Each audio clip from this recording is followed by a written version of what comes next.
किसान मित्रों, सोयाबीन लगाने में मध्य प्रदेश पहले नंबर पर आता है। मध्य प्रदेश के भी अलावा राजस्थान, महाराष्ट्र, गुजरात और यूपी जैसे राज्यों में सोयाबीन की खेती की जाती है। लेकिन प्रति एकड़ उत्पादन की बात करें तो महाराष्ट्र टॉप पर आता है। आखिर में महाराष्ट्र के किसान ऐसा क्या करते हैं जो अन्य राज्यों के किसान भाई नहीं करते हैं? नमस्कार किसान मित्रों, कात्यायनी ऑर्गेनिक्स के यूट्यूब चैनल में आपका स्वागत है। आज के वीडियो में हम बात करने वाले हैं सोयाबीन की उन्नत खेती के बारे में, यानी कि बीज किस प्रकार से चयन करना है, खेत की तैयारी किस प्रकार से करना है, खाद प्रबंधन किस प्रकार से रखना है। साथ ही साथ में हम जानेंगे खरपतवार को नियंत्रण किस प्रकार से किया जाए। तो अभी तक आपने हमारे यूट्यूब चैनल को सब्सक्राइब नहीं करा है तो नीचे दिए हुए बटन पर क्लिक करके जल्दी से चैनल को सब्सक्राइब कर लीजिए और बिना किसी देरी के इस वीडियो को अपन शुरू करते हैं। किसान मित्रों, सोयाबीन की इस खेती सीरीज में हमने अभी तक टॉप 5 वैरायटी के ऊपर और साथ ही साथ में टॉप 5 टिप के ऊपर वीडियो बना दिया है। अगर आपने वो वीडियो अभी तक चेक नहीं करा है तो जल्दी से जाके चैनल पे उन वीडियो को एक बार देख लीजिए, क्योंकि किसान मित्रों सोयाबीन की इस खेती सीरीज में आपको आने वाले समय में बेसल डोज के ऊपर, साथ ही साथ में खरपतवार नियंत्रण के ऊपर और साथ ही साथ में सोयाबीन के फुल स्प्रे शेड्यूल की पूरी वीडियो मिलने वाली है। किसान मित्रों, मुद्दे पर वापस आते हैं और बात करते हैं वीडियो के सबसे पहले विषय के बारे में, यानी कि खेत की तैयारी किस प्रकार से करें, बुआई के लिए सही समय कौन सा होना चाहिए। साथ ही साथ में बात करेंगे सबसे उपयुक्त मौसम के बारे में। सोयाबीन को खेत तैयारी करने के लिए आपको सबसे पहले गहरी जुताई कर देना है और गहरी जुताई होने के बाद में आपको 1 से 2 बार कल्टीवेटर लगा देना है और कल्टीवेटर लगाने के बाद में आपको रोटावेटर लगाना है, जिससे मिट्टी भुरभुरी हो जाएगी और उसके अंदर एरिएशन जो है वो अच्छे से होने लग जाएगा। ये सारा कार्य होने के बाद में खेत तैयार हो जाएगा। उसके बाद में आप सोयाबीन की बुआई कर सकते हैं। किसान मित्रों, सोयाबीन के उपयुक्त मिट्टी की अगर बात करें तो सोयाबीन की जो फसल है वो सभी प्रकार की मिट्टियों में की जा सकती है। लेकिन अगर आप सोयाबीन से ज्यादा पैदावार लेना चाहते हैं तो आप बलुई दोमट या फिर मध्यम दोमट मिट्टी जिसका ऑर्गेनिक कार्बन ज्यादा हो, या फिर मैं ये कहूँ कि भारी मिट्टी में अगर आप सोयाबीन की खेती करते हैं तो आप ज्यादा पैदावार ले पाएंगे। बाकी अगर आपके क्षेत्र के अंदर अन्य प्रकार की मिट्टी है तो उसमें भी आप सोयाबीन की खेती आराम से कर सकते हो, ज्यादा कोई दिक्कत नहीं आएगी। सोयाबीन की बुआई जिन जिन क्षेत्रों में होती है अमूमन वहां पर बारिश आने के बाद में ही बुआई की जाती है। सोयाबीन की खेती जिन जिन क्षेत्रों में की जाती है वहां पर अमूमन बारिश होने के बाद में ही बोनी होती है। और अगर महाराष्ट्र और कर्नाटक की बात करें तो वहां पर बुआई थोड़ी जल्दी हो जाती है, क्योंकि दक्षिण पश्चिमी मानसून वहां पर जल्दी आ जाता है, तो नॉर्मली बुआई वहां पर 5 से 7 दिन जल्दी देखने को मिलती है। वही मानसून एमपी, राजस्थान और यूपी तक आने में थोड़ा समय लग जाता है, तो अमूमन इन राज्यों में बुआई जून के आखिरी सप्ताह में देखने को मिलती है। किसान मित्रों, सोयाबीन की बुआई के लिए खेत के अंदर कितनी नमी होनी चाहिए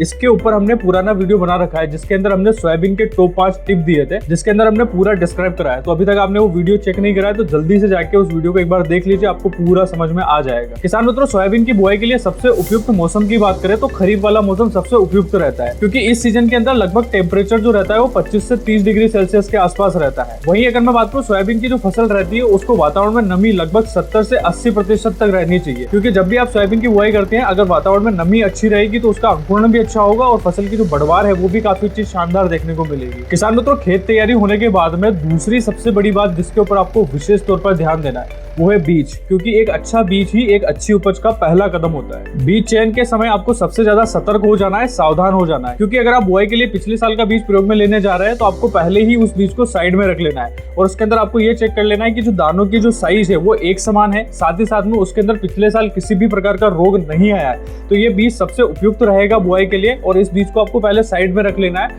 उसके बाद में इसको जो है आपको बुआई के लिए प्रयोग में लेना है। उसके बाद में जो बीज आपने साइड में रखा है उसका आपको जर्मिनेशन टेस्ट कर लेना है। जर्मिनेशन टेस्ट के अंदर आपको सीधा सा एक काम करना है, आपको 100 बीज लेने हैं, उस 100 बीज को आपको ग्रो करना है। और ग्रो करने के लिए आप जो है सूती कपड़ा ले सकते हैं या फिर जूट की जो बोरी आती है उसे हल्का गीला करके उस 100 दानों को इसके अंदर जमा दीजिए। और उस 100 दानों में से अगर 70% तक दाने अंकुरित हो रहे हैं, मतलब कि 100 में से 70 दाने अंकुरित हो रहे हैं, तो उस बीज का जर्मिनेशन टेस्ट काफी अच्छा रहता है और उस बीज की आप बुआई कर सकते हो। अगर उससे कम आता है, मान लो कि 20 या 30% तक ही भी दाने अंकुरित हो रहे हैं, तो उस बीज की बुआई आपको नहीं करना है। किसान मित्रों, बीज चयन करते समय आपको एक बात और ध्यान में रखना है, क्योंकि अगर आप घर का बीज प्रयोग में लेने जा रहे हैं तो आपको ज्यादा पुराना बीज नहीं लेना है। अगर आपने पिछले साल उसकी बुआई करी है तो उस बीज को आप प्रयोग में ले सकते हो।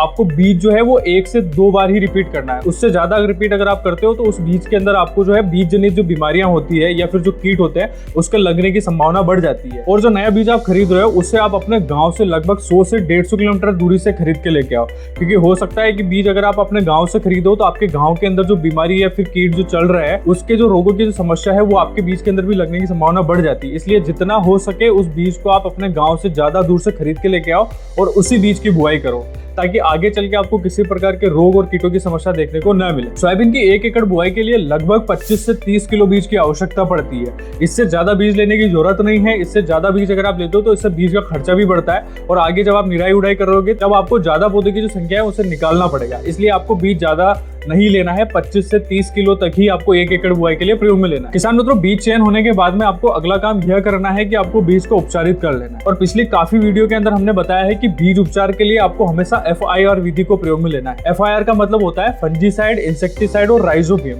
इन तीनों से आपको बीज उपचारित करना है, जिससे किसी भी प्रकार का रोग, कीट और अंकुरण के फेल होने की समस्या आपको देखने को नहीं मिलेगी। फंजीसाइड के लिए आपको मेटालेक्सिल 35% जो WS फॉर्म में आता है उसकी 6 से 7 ग्राम की मात्रा प्रति किलो बीज के हिसाब से उपचारित के लिए प्रयोग में लेना है। वही अगर आप जैविक खेती करते हैं तो आप ट्राइकोडर्मा विरिडी या फिर ट्राइकोडर्मा हर्जिनियम दोनों में से किसी एक को प्रयोग में ले सकते हैं। और इंसेक्टिसाइड की अगर मैं बात करूं तो आप इंसेक्टिसाइड के रूप में थायोमेथोक्साम 30% जो FS फॉर्म में आता है उसको 4 ml की मात्रा प्रति किलो बीज के हिसाब से उपयोग में ले सकते हैं। और अंतिम में आपको राइजोबियम कल्चर को प्रयोग में लेना है। और कल्चर को आपको इसलिए प्रयोग में लेना है क्योंकि सोयाबीन की जो फसल है वो लेग्यूम क्रॉप है और लेग्यूम क्रॉप के लिए आपको राइजोबियम कल्चर को प्रयोग में लेना अनिवार्य है, क्योंकि ये जो कल्चर रहता है ये सोयाबीन की फसल की जो जड़ें होती है उसके अंदर नाइट्रोजन फिक्सेशन का काम करता है और ज्यादा से ज्यादा नाइट्रोजन को जड़ों के अंदर स्टोर करवाने का काम करता है। इसलिए अंतिम रूप में आपको राइजोबियम कल्चर से बीज को उपचारित कर लेना है। उसके बाद में ही बीज को आपको बुआई के लिए प्रयोग में लेना है। सोयाबीन की बुआई की विधि की अगर अपन बात करें तो आप रिज और फरो विधि जो होती है उसके माध्यम से बुआई कर सकते हैं, क्योंकि इसके अंदर आपको प्रत्येक कतार से कतार के बाद में नालियां बनती है और इस नालियों के माध्यम से जो अतिरिक्त वर्षा का जो जल होता है वो बाहर निकल जाता है और जल भराव की जो स्थिति है वो देखने को नहीं मिलती है। इसलिए अगर आप सोयाबीन की बुआई करने जा रहे हैं तो आप रिज और फरो विधि जो होती है उसको प्रयोग में ले सकते हैं। किसान मित्रों, सोयाबीन की जो बुआई है वो रिज और फरो विधि के अलावा आप डिबलिंग विधि से भी कर सकते हैं।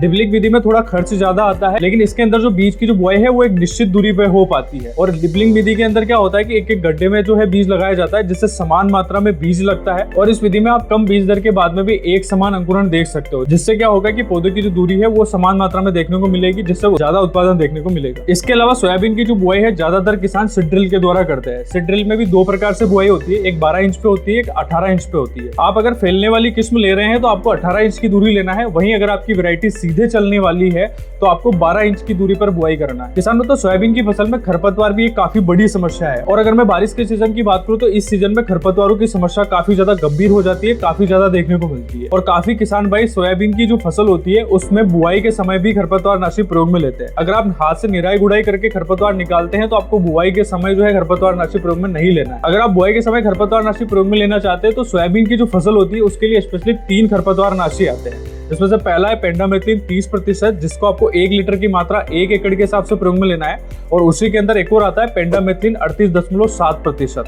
अगर वो आप प्रयोग में लेना चाहते हैं तो उसकी आपको 700 ml की मात्रा 1 एकड़ के हिसाब से प्रयोग में लेना है।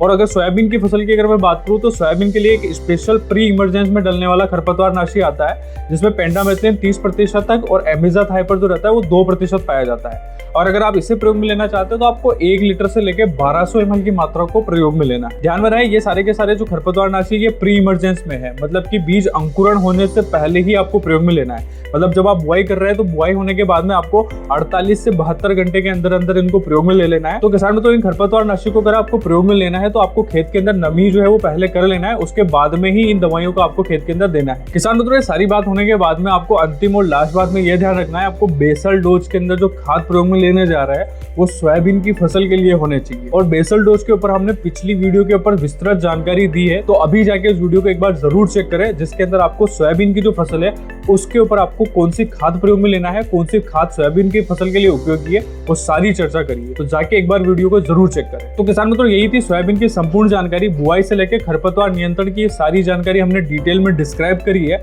वीडियो में दी गई जानकारी आपको अच्छी लगी तो इसे लाइक करें, चैनल को सब्सक्राइब करना ना भूलें और साथ ही साथ में सोयाबीन के ऊपर आप किस प्रकार की वीडियो देखना चाहते हैं एक बार कमेंट के अंदर जरूर बताएं। हम उस टॉपिक के ऊपर एक सेपरेट वीडियो जरूर लेके आएंगे।